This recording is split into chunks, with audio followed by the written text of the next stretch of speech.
Psalms 119. Ang mga utos ni Lord. Bless ang taong malinis ang pamumuhay, yung laging sumusunod sa batas ni Lord. Masaya ang mga taong sumusunod sa mga utos niya. Buong puso silang sumusunod sa Kanya. Hindi sila gumagawa ng mali. Yung gusto ni Lord ang ginagawa nila. Lord, binigay mo sa amin ang mga utos mo. Sabi mo, sundin namin yon ng tapat. Sana nga lagi akong maging tapat sa iyo. Tapat na sumusunod sa mga utos mo. Kung nakafocus ako sa lahat ng mga utos mo, hindi ako mapapahiya. Malinis ang puso kong magpupuri sa iyo habang inaaral ko ang mga matuwid mong kautusan.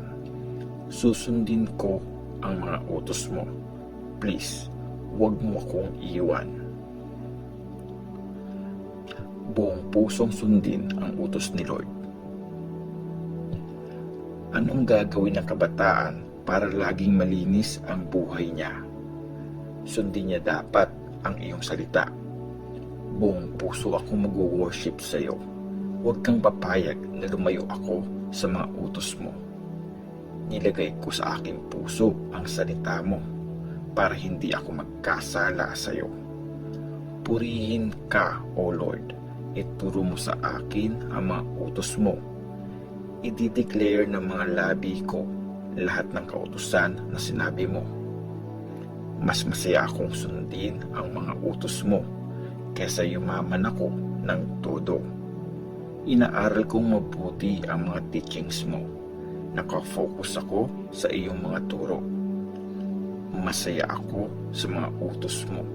Hindi ko kakalimutan ang salita mo. Gustong gusto ko ang mga utos ni Lord. Maging mabuti ka sa iyong lingkod para mabuhay ako at masunod ko ang salita mo. Buksan mo ang aking mga mata para makita ko ang magagandang bagay mula sa batas mo. Sandali lang ako dito sa mundo. Huwag mong itago sa akin ang mga utos mo. Parang sasabog ang puso ko sa lahat ng oras. Gustong gusto kong malaman ang mga kautusan mo. Pinapagalitan mo ang mayayabang. Pinaparusahan mo ang di sumusunod sa mga pinigay mong utos. Ilayo mo ako sa mga pang-aapi nila at insulto. Kasi sinusunod ko ang mga utos mo. Nagpaplano ang mga may kapangyarihan laban sa akin. Pero mga teachings mo pa rin ang aking aaralin. Pinapasaya ako ng mga utos mo. Sila ang nagbibigay ng advice sa akin. Decided akong sundin ang mga utos ni Lord. Nakadapa ako sa lupa. Halos mamamatay na.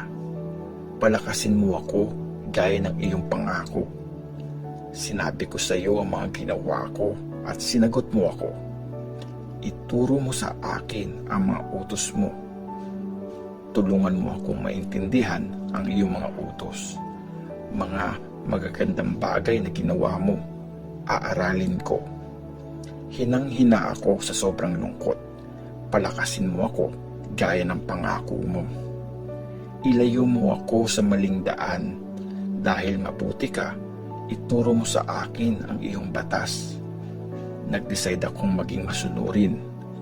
Inuuna ko lagi ang iyong mga kautusan. Sinunod ko ang mga utos mo, Lord. Huwag sana akong pahiya. Excited kong susundin ang mga utos mo kasi palalawakin mo ang pag-iisip ko. Hangarin na maintindihan ang utos ni Lord. Ituro mo sa akin, Lord, ang meaning ng mga utos mo. Susundin ko ang mga ito hanggang sa dulo. Ipaintindi mo sa akin ang iyong batas at susundin ko yun. Susundin ko yun ng buong puso. Tulungan mo akong lumakad ayon sa mga utos mo. Masaya ako pag sinusunod ko ang mga yon. Turuan mo ang puso ko na mag-focus sa mga utos mo. Imbes na pagpapayaman ang iniintindi ko, ilayo mo ang atensyon ko sa mga walang kwentang bagay. Ayon sa salita mo, bigyan mo ako ng buhay. Tuparin mo ang pangako mo sa iyong lingkod, yung promise mo sa mga sumusunod sa iyo. I-save mo ako sa mga nakakatakot na pang-iinsulto. Mabuti ang mga kautusan mo. Gusto kong sundin ang mga utos mo. Tama lahat ang ginagawa mo. Bigyan mo ako ng buhay. Willing na sumunod sa mga utos ni Lord. O Lord, ipakita mong mahal mo ako. Iligtas mo ako gaya ng promise mo. Tapos may isasagot na ako sa mga nang iinsulto sa akin kasi tiwala ako sa iyong salita. Umaasa ako na lagi kang patas mag-judge. Kaya tulungan mo akong laging magsabi ng totoo. Lagi kong susundin ang iyong mga batas. Forever kong susundin ang mga ito. Mabubuhay ako na talagang malaya kasi sinisikap kong sundin ang mga teachings mo. Sasabihin ko sa mga hari ang iyong mga utos at hindi ako mapapahiya. Na-enjoy kong sundin ang mga utos mo kasi mahal ko ang mga ito. Malaki ang respeto ko sa mga utos mo. Mahal ko ang mga ito. Pag-aaralan kong mabuti ang mga teachings mo. Salita ni Lord ang aasahan. Huwag mong kalimutan ang sinabi mo sa iyong lingkod. Nagbibigay yun sa akin ng pag-aasa. Ito nagpapalakas ng loob ko pag nahihirapan ako. Alam kong dahil sa promise mo, nabubuhayan ako. Ang mga mayayabang, lagi akong pinagtatawanan. Pero ang mga batas mo, di ko tinatalikuran.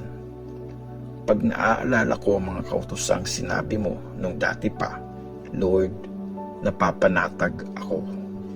Nag-aapoy ang galit ko sa masasama kasi ang batas mo binabaliwala nila. Tungkol sa mga utos mo ang kinakanta ko habang nandito ako sa mundo. Lord, naaalala kita paggabi kaya sinusunod ko ang batas mo. Blessing sa akin ito ang sumunod sa mga utos mo. Kahit anong mangyari, kay Lord ako.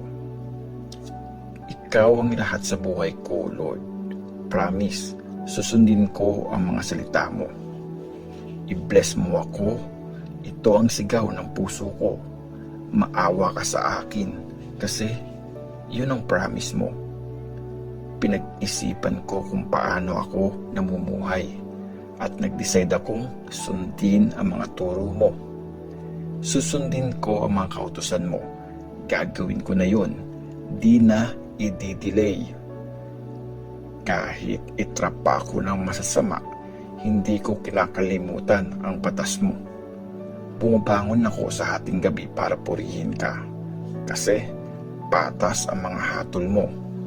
Kaibigan ako ng lahat ng may takot sa iyo. Silang lahat na sumusunod sa mga batas mo. O Lord, ramdam sa buong mundo ang wagas na pag-ibig mo. Ituro mo sa akin ang iyong mga utos.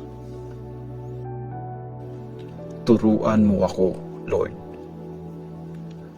O Lord, mabait ka talaga sa akin na servant mo. Tinupad mo ang iyong mga pangako. Turuan mo akong mag-decide ng tama at maging matalino kasi tiwala ako sa utos na bigay mo.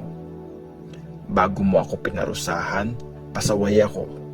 Pero ngayon, sinusunod ko na ang salita mo. Mabuti ka talaga. Lahat ng ginagawa mo ay maganda. Ituro mo sa akin ang mga batas mo. Gumagawa ng kwento ang mayayabang para siraan ako.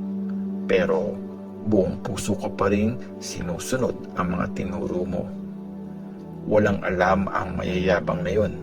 Pero ako, masaya sa mga utos mo. Tama lang na pinarusahan ako kasi Natutunan ko ang mga kautusan mo. Para sa akin, mas mahalaga ang mga batas na bigay mo kaysa sa lahat ng yaman sa mundo.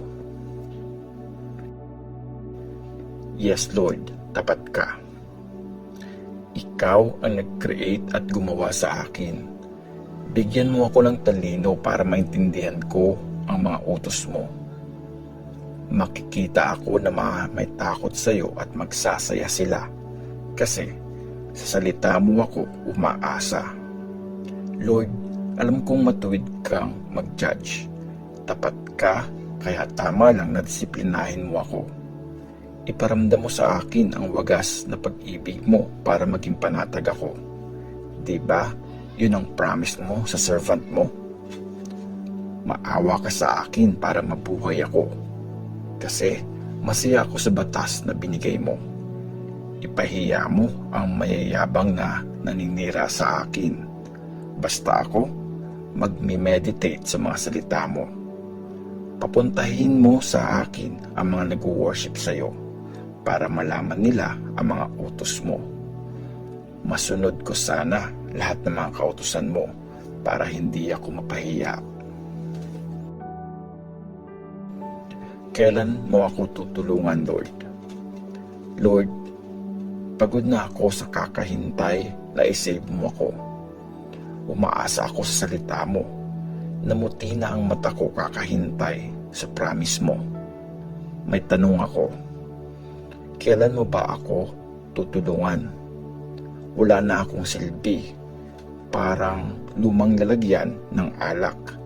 Pero hindi ko pa rin kinalimutan ang mga tinuro mo. Hanggang kailan pa ako magtitiis? Ako na servant mo. Kailan mo paparusahan yung mga umaapi sa akin? Yung mayayabang na hindi sumusunod sa utos mo. Gumawa sila ng maraming hukay para itrap ako. Maaasahan lahat ng mga utos mo. Tulungan mo ako.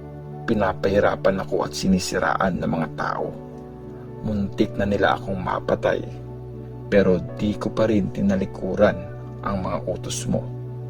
Dahil wagas kang magmahal, buhay ko ay sagipin. At ang mga batas mo, patuloy kong susundin. Laging tapat si Lord. O Lord, walang katapusan ang salita mo. Tinatag mo yon ng matibay sa langit. Lagi kang tapat sa lahat ng panahon. Matibay mong tinayo ang mundo at di na yun maaalis sa lugar niya. Nandito pa rin ang lahat ng bagay dahil sa utos mo kasi nagsaserve sa iyo ang lahat ng ito. Kung wala ang batas mo na nagpapasaya sa akin, namatay na sana ako sa tindi ng paghihirap ko. Hindi ko kakalimutan ang mga utos mo kasi nagkaroon ako ng buhay dahil sa mga yon. Ikaw ang may-ari ng buhay ko. Iligtas mo ako. Sinikap kong sundin ang mga utos mo. Inaabangan ako ng masama para patayin, pero magme-meditate ako sa mga batas mo. Natutunan kong may limit ang lahat ng bagay, pero ang utos mo walang hanggan.